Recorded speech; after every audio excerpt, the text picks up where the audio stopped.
ngã tên đi quên quên bao xịn ngã tấu đi ra bao tấu đi này nó phong bố thả sao phong bố thả bao còn toàn vậy quên quên bao xịn thì sai nó sinh ra sinh nhẹ mà biết được nó tấu đi gặp nhà quên quên xa số đồ xịn nó tập khi lúc mà bảo con mà tê cha bây giờ luôn xí vai số biết đó bây giờ lúc à chỉ anh đi tập khi tê và chỉ là để luôn xíu tập khi con cái nào sống mà bám chặt nóအဲ့ဒါလို့ဖြစ်တယ်အဲ့ဒါကြောင့်မလို့ကိုရှာတဲ့စီးပွားဟာပျော်လုံးမဖြစ်စေနဲ့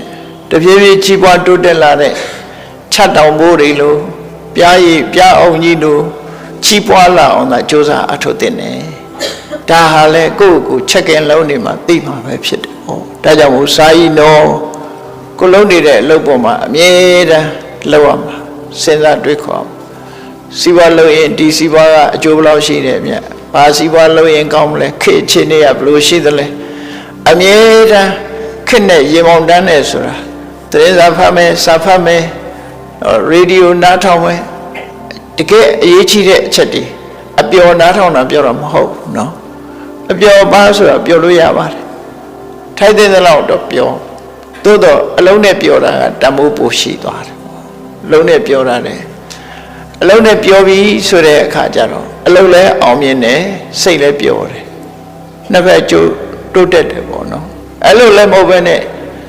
ဒိန်းတောင်းနဲ့ပြောရင်ကတော့အဲ့တော့ရင်ထဲဖုတ်လိုက်ခံစားရတဲ့အရာသားလေးပဲပြီးရင်တော့မောပြီးအိတ်ချင်သွားတာအဲ့ဒီအပျော်အတစ်မျိုးအဲ့လိုမဟုတ်ဘဲနဲ့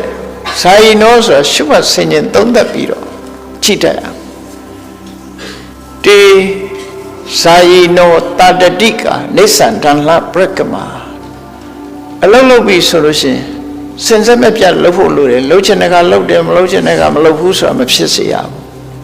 မှန်မှန်ကန်ကန်အမြဲမပြတ်လှုပ်နေတာကိုတာတတိကာလို့ခေါ်တယ်နိစ္စံတန်လှပရကမာအခိုင်အမာကြိုးပမ်းအထောက်အခက်ခဲတွေကိုဖျက်ခွဲနိုင်တဲ့လုံလဝိရိယမျိုးနဲ့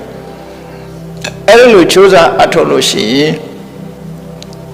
ဖုတန်တိတိရနိဗ္ဗာန်ယောဂခေမနှုတ်တရာအနှောက်အယှက်တွေအလုံးကုံဆုံးသွားတဲ့နိဗ္ဗာန်ဆိုတဲ့အငြိမ့်တက်ကိုရနိုင်တယ်လို့မြတ်စွာဘုရားအလိုအဲ့တော့လောကီအနေနဲ့ပြောမှဆိုလို့ရှိရင်ကိုလိုချင်တဲ့ပန်းနိုင်ကိုရောက်နိုင်တယ်လို့ပြောတာပဲဒါဒီလမ်းကြောင်းမှာပဲသွားတာပဲတူတူပဲအလုံးမြတ်စွာဘုရားဟောတဲ့တရားလောကီဘက်မှာလည်းယူလို့ရတယ်လောကုတ္တရာဘက်မှာလည်းယူလို့ရတယ်နော်ကိုဖြစ်ချင်တာဘာလဲကိုယ့်ကိုစဉ်းစားဆုံးဖြတ်ပြီးကိုသွားခြင်းတဲ့လမ်းကိုလည်းဒီအဆုံးမလမ်းကြောင်းကနေသွားအလုံးဟာအကောင်းလေးကြီးပဲဖြစ်ဒါဆိုအကောင်းရောက်ဖို့ဆိုတာတူတူကြီးပဲမကောင်းတာရောက်ဖို့ကလည်းပဲတူတူပဲနော်